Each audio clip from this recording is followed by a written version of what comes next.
The banjo as we know it today is the direct result of cultural appropriation. Well, its origin is certainly much earlier in African history. The first written description of an instrument sounding like a banjo is from 1621. It was a fretless gourd-based instrument with an animal skin top, and various iterations made their way to the Caribbean and North America through the slave trade in the 16 and 1700s. By the 1830s, Joel Walker Sweeney had begun performing with banjo on stage, and he was doing it in the form of a minstrel show. A minstrel show? No, a minstrel show. He would perform African slave and folk songs in blackface, very much depicting them as caricatures. As these minstrel shows gained more and more momentum and popularity, he encouraged William Boucher, or Boucher, as they probably say in America, who was a drum maker, to make banjos commercially available for Sweeney to sell. Sweeney took his show to England, where today's subject banjo was made. It is surmised to be from around 1870, but I wouldn't be surprised if it were decades earlier than that. Let's have a look at this banjo.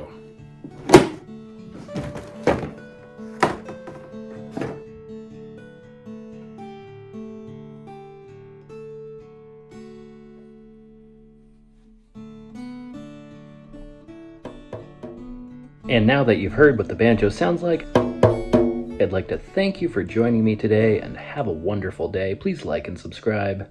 JK fam, we're gonna look deeper and deeper and deeper into this banjo, starting right now. I don't rightly know what this neckwood is, but I'm gonna guess walnut. Open to suggestions on that. See, the back of the resonator is held in with nails. The neck also held in place with nails that are no longer in place.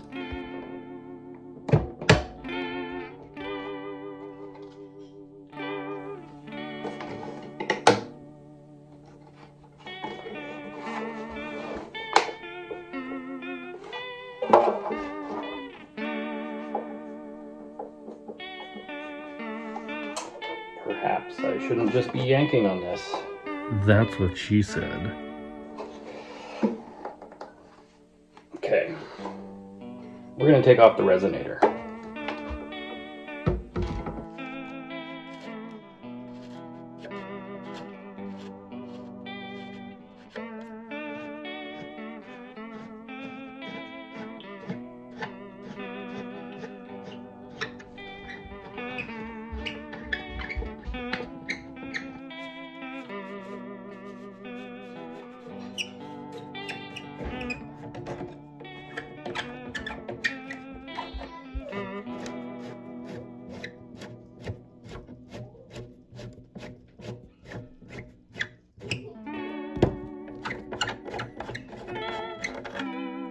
And don't worry,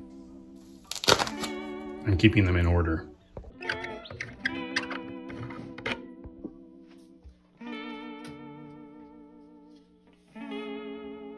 We got a little hidden gift here from Mark.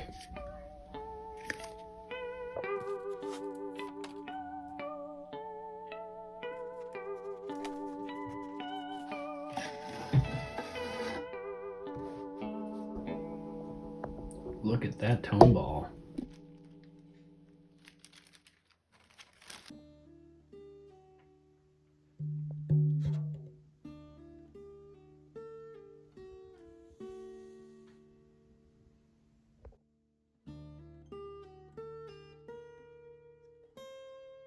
Here's the brace that's missing from the back there. I actually opened this up when I first got it because I could hear this rattling around, and it's a miracle these nails didn't puncture the vellum. The story of how I got this banjo and other circumstances surrounding my eventual repair of it are actually pretty cool. I first found it on eBay, and whenever I'm searching eBay, I use an American address so that I can see more listings, because most Americans don't ship to Canada, and even lots of international sellers don't bother adding Canada to their list of shipments.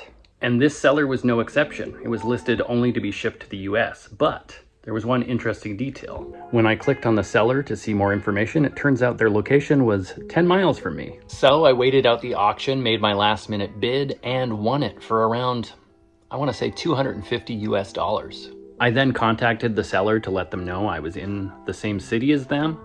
And then out of paranoia, I paid immediately anyway, instead of giving him cash in person, because I was afraid he would cancel the deal because I got such a good price. He did get back to me, had no intention of canceling the sale, had no expectation about the price he would get for the banjo, and so I went over to his house and picked it up. But that was only the first coincidence. On another video of mine called, I don't know what it's called, but I buried a guitar in my garden and it's going to be there until this October. Somebody commented, "Hey, I heard you say the island, figured you were talking about Vancouver Island. I live there too. I do machining. If you ever need anything made, just hit me up." And I was like, sick. That's actually quite the coincidence. I just bought a banjo and it has these brass tuning machines. This is a 6-string banjo, but it only had 3 of the original brass tuning machines. And when I first got it, I went on Instagram and asked if anyone could machine me the additional 2 I needed. And somebody replied, and I sent it down to the States, along with a bunch of ebony to make the buttons, because I decided to switch to ebony buttons. And he ghosted me. He just stopped replying. I sent him 1 of the tuning machines, luckily only 1. And yeah, he never got back to me, Mr. Man. And so I was like, yeah, can you possibly make me these brass tuning machines for this banjo? And he said, what kind of banjo? And I sent him a picture of this R.A. Sanders banjo, and he, said, holy crap, I'm literally in the process of reproducing that exact banjo based on a video on YouTube.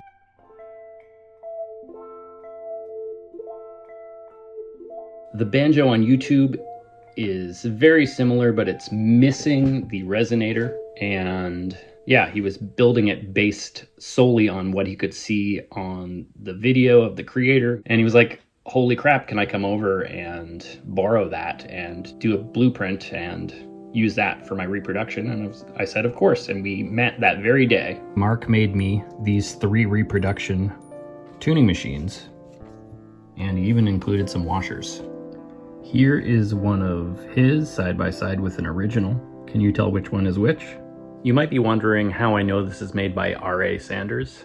Well, he stamped it not just once, not just twice, but 3 times. Now this style of neck and style of banjo is what has come to be called a minstrel banjo. And it is said that due to the popularity of the minstrel shows that then traveled to Europe, England, etc., and the banjo became more popular in England, where this was made.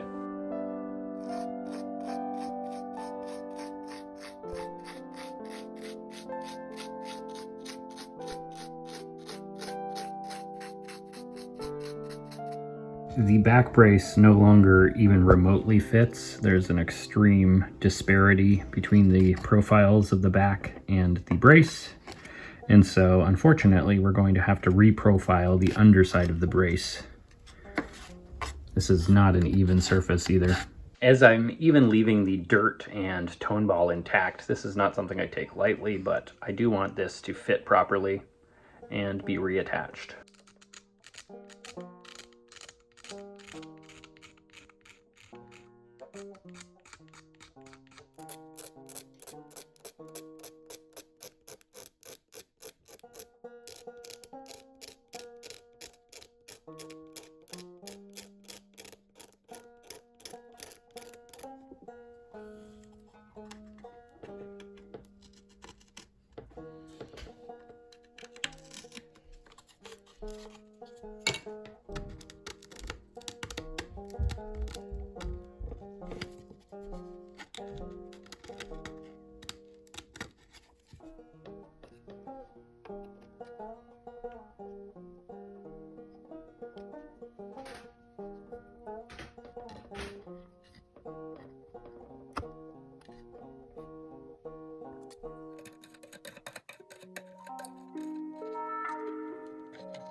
I ended up with 3 clamps through the neck hole and 1 over the body. Aside from minor repairs, what I need to do to this banjo are make tuning buttons, make a bridge, and make a tailpiece. The nut looks original and it looks like it's rosewood, so I might make the buttons and tailpiece out of rosewood. Having said that, I'm not sure I have the appropriate color of rosewood around, but I'll have a look. Speaking of having a look, let's have a look at the blueprints, the one sheet that Mark made of this banjo. How cool is this?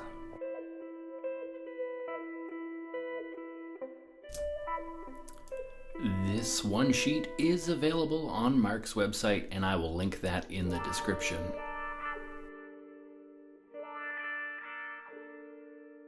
Mark also lent me a lathe, and I'm going to use this to make the tuner buttons. Fun fact, I've never used a lathe before. Spent many minutes so far just staring at this rosewood and this button, coming up with a game plan, whether I'm going to turn them all at once or turn them one at a time. Mark suggested I do one at a time, but I'm tempted to get it mounted a blank that will do all 5. Now, I assume my first step would be to make an approximately 2 centimeter by 2 centimeter rectangle, a rectangular prism. And it's 23 millimeters long. What's up, Michael Jordan?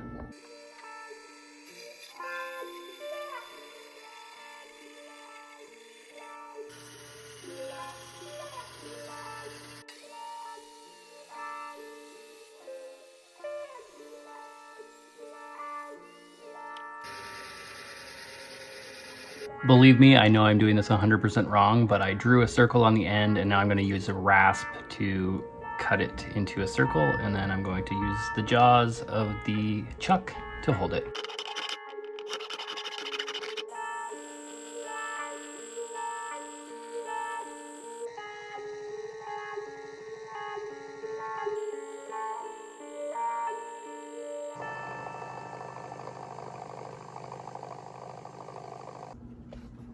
Lol. This takes a lot of patience.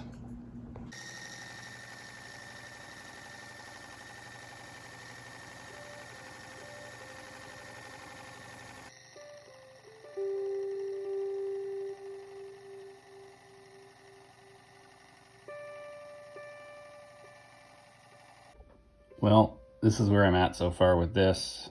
I'm not struggling per se, but I am learning, and I did not watch any tutorials, and I'm just trying out tools I have around my shop that aren't made for turning. Disclaimer, if you're gonna do this, don't have hair. Just don't have it. Put it up and wear protective eyewear. Now I'm going to use this chisel, which is not made for turning, and do some turning.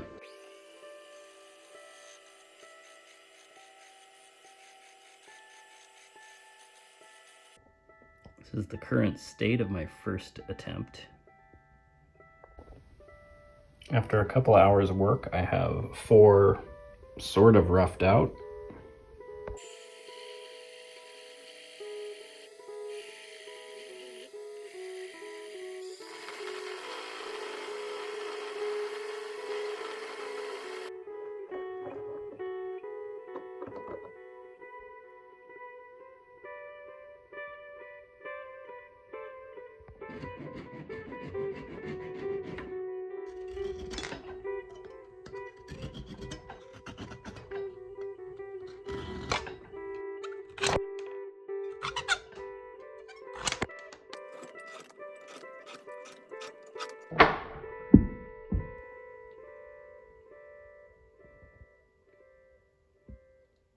Now I'm making the 5th one separately, and then I'm going to make the 6th tuning peg. What are they called on the banjo, the short ones?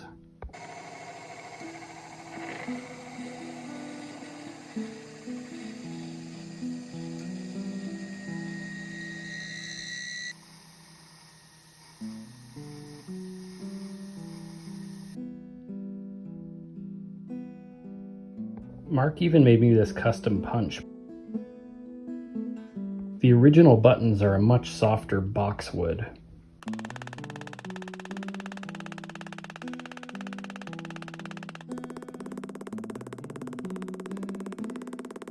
On the first one, I got all the way up to the final gauge, but I was really smacking the puppy. And this time I'm going real slow. This is the kind of task that makes me wish I had some sort of machine or intern or daughter. I haven't even gotten through one yet. Don't even know if I can do it successfully. Wondering if inventing some sort of hammering machine would be easier. I had to take a break overnight, but I woke up, finally got the punch through the tuner, and then I had to expand it a little bit more with a file in a compromising way.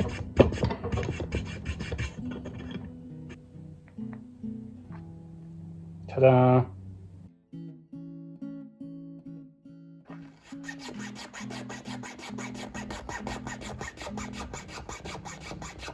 One went smoothly and quickly this morning. One took 2 days of efforts, and the other 3 split immediately.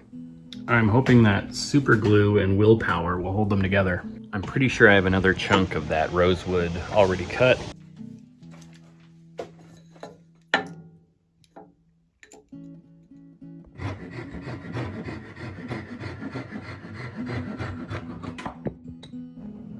Trying a different mounting tactic this time.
Now I have to design a tailpiece, and I don't know whether I want to do it out of brass or bone or more rosewood.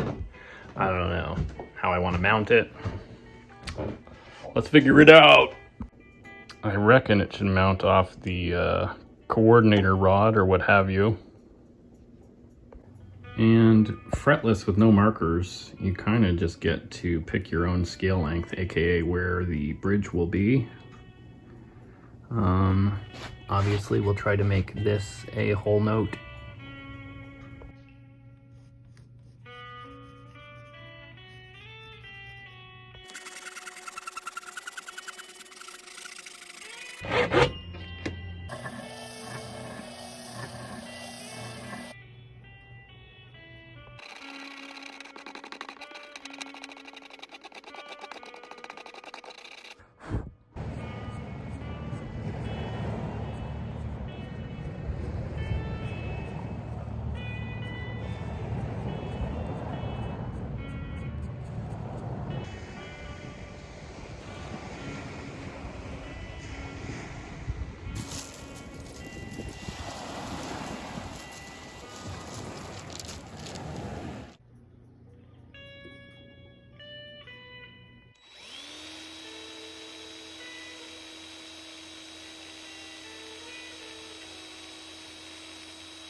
I think my design might be stupid. I have to go through the bottom to get any good break angle over the bridge.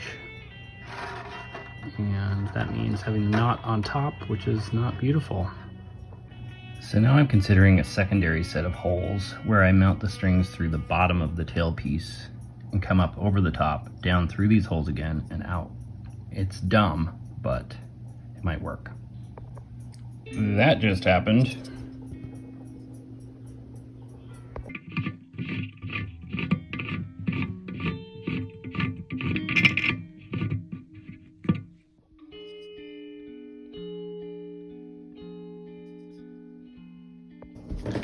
I'm going to use paracord for the tail gut. If you watched my gourd banjo video, you know I had some trouble with using actual gut for the tail gut.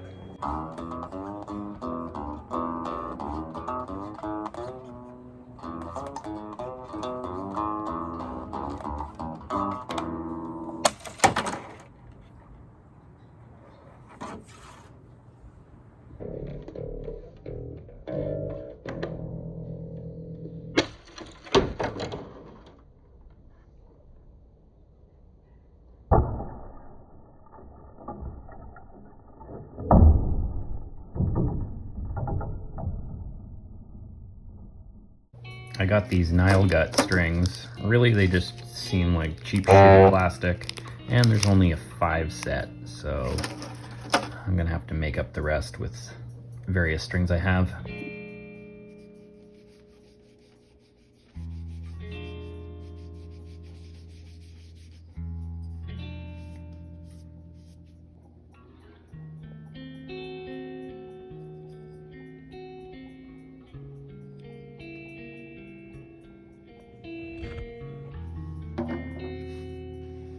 I wish I knew knots. Just gonna do basic here. Hope for the best. I guess I'll just leave it long for now and see if the paracord stretches under tension.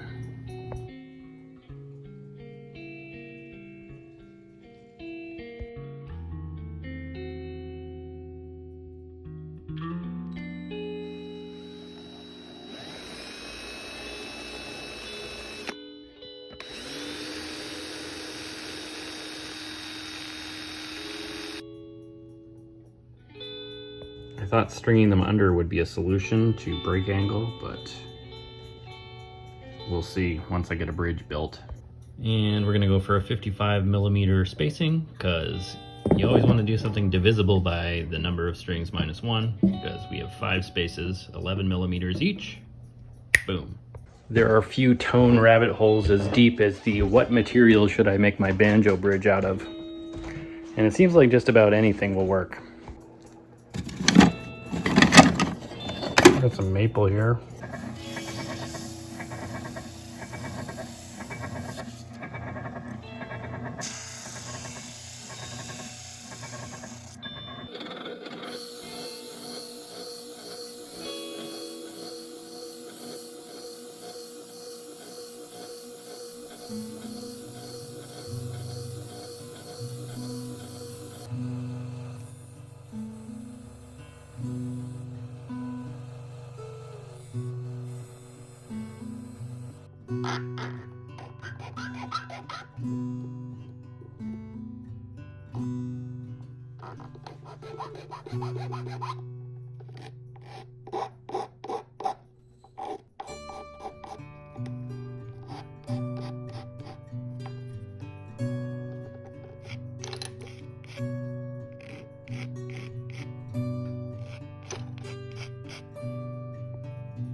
I think I might need to make an armrest.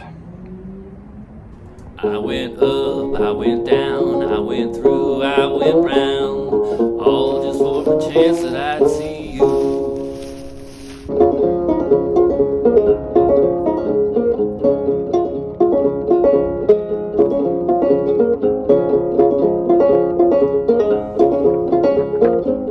You weren't here, you weren't there, you weren't damn near anywhere. I'm beginning to think that I won't find you.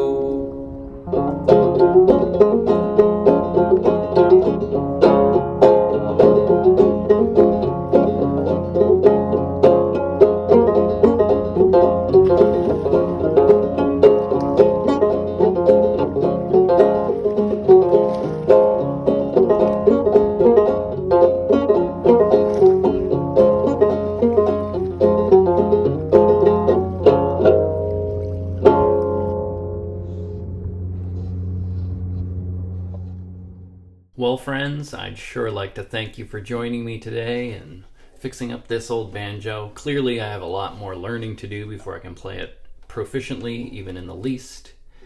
But for the time being, thank you for watching. I hope you enjoyed. And today I'm going to give special thanks to my luthiest patrons on Patreon. We've got Gabriel Kleinberg, Dave Roberts, Sir Lord Kimo Carew, Esquire, Rich Wagner, Nicholas Fowles, and Byron James Bignell. Thank you for your support, and thank you to all my other Patreon supporters, YouTube members, and everyone who watches, likes, and comments. It means a lot. Thank you. See you next time.